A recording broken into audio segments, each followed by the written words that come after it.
which of the philosophies studied are reflected in the given philosophy. So the given philosophy are essentialism, linguistic philosophy, constructivism, Stoicism, and Epicureanism are the philosophies that we studied, and I think that these philosophies will help me develop and formulate my own teaching strategies and methods that will be relevant to the needs of my future students or learners. Hello, I'm Joanna Marie Malapo, and I will answer the question number 2. The question is, what are the Teacher Macrina's concept of the learner? My answer for this question is, Teacher Macrina's concept of the learner are, every learner has a natural interest in learning and is capable of learning. Every learner is an embodied spirit.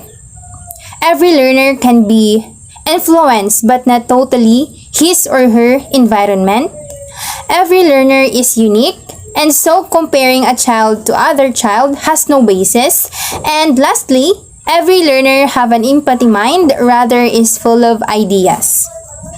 Good morning everyone, I am Ivy Martinez and I am going to answer the question number 3. Who, according to Teacher Macrina's philosophy, is the good and educated person? So according to Teacher Macrina, the good and educated person consistently practicing good values and serve as a good model to every child. She strengthened the value formation of every child through hands-on, minds-on, hearts-on activities or experiences inside and outside the classroom. For the number 3 question, who according to Teacher Macrina's philosophy is the good and educated person? According to Teacher Macrina's philosophy of education, the good and educated person is the one who has been facilitated by the teacher to develop their optimum and maximum potential. This person possesses mastery of basic skills, including reading, communication, oral and written, arithmetic and computer skills. They have acquired knowledge, skills, and values beyond basic literacy and numeracy. Additionally, the good and educated person exemplifies unchanging values such as respect, honesty, love, and care for others regardless of race, ethnicity, and nationality. I am Diana Wafalias, and for the number 4 question, what is the teacher concept on values? So the concept of values in education can vary among teachers as it is influenced by personal beliefs, cultural backgrounds, and educational philosophies. However, in general, teachers view values as fundamental principles or qualities that guide individuals in their actions, attitudes, and decision-making. Values often encompass ethical, moral, and social aspects of life.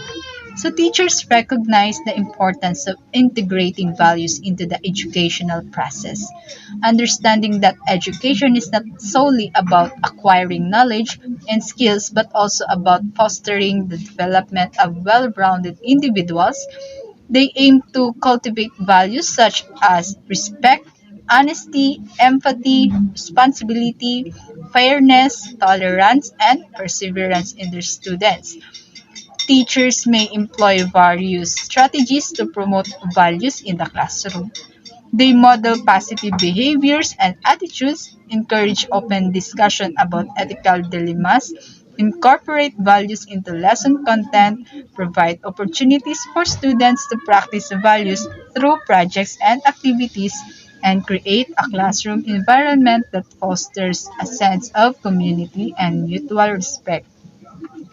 So, in ultimately, Teachers understand that values play a crucial role in shaping students' character, guiding their interactions with others, and preparing them to become responsible and ethical members of society.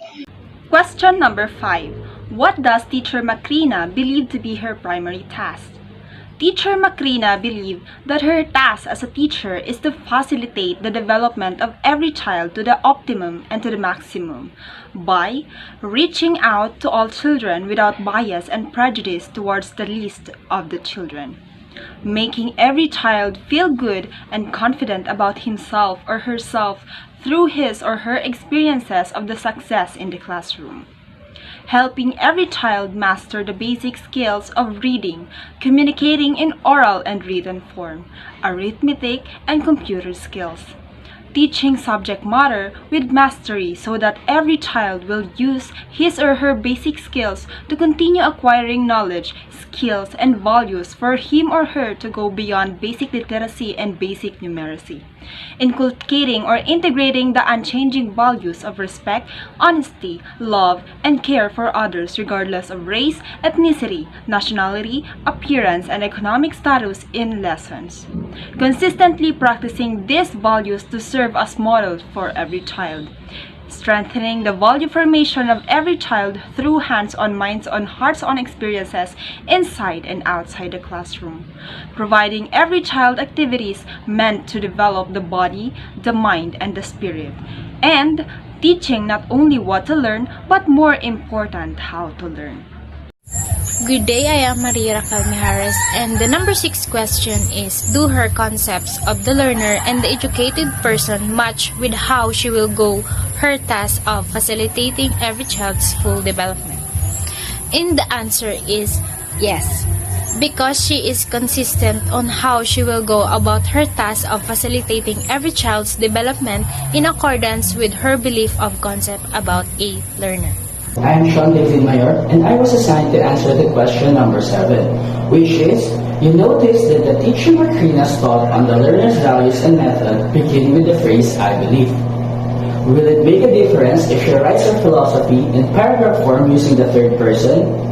For me, it would make a difference if teacher Macrina were to write her philosophy in paragraph form using the third person instead of using the phrase, I believe. By using the third person, Teacher Macrina would be presenting her beliefs and approach as an objective stance rather than expressing them as a personal conviction. Question number 7. You notice that the teacher Macrina taught on the learner values and method of teaching begin with the phrase, I believe. Will it make a difference if she writes her philosophy of education in paragraph form using the third person? No, because I believe even if she used third-person pronoun, the message of philosophy is still there. In fact, it will always give an impact on every readers. And reader will feel something because the thoughts of I believe will never change. It will always be in the face of a third person. Number 8. Why is one's philosophy of education said to be one's window to the world or compass in life?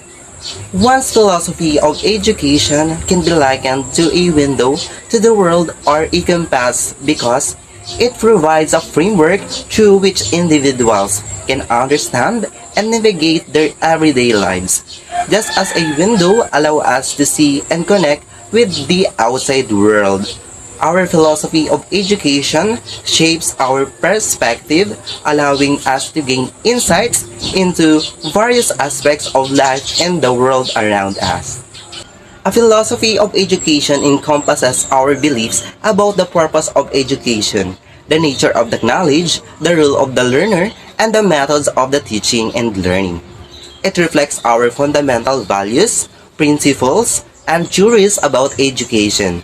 By establishing a philosophy of education, individuals establish a set of guiding principles that inform their actions, decisions, and interactions within educational context. When we view our philosophy of education as a window to the world, it means that it provides us with a broader understanding of the complexities and diversity of the world we live in. It enables to embrace different perspective, cultures, and ideas, fostering open-mindedness and empathy. With this window, we can gain new insights, challenge our preconceptions, and actively engage with the world around us. In conclusion, one's philosophy of education serves as a window to the world and a compass in navigating life's complexities. It provides a framework for understanding, engaging with, and making sense of the world around us. By continually reflecting on and refining our philosophy of education, we can enrich our experiences, foster personal growth, and contribute positively to the field of education and society as a whole.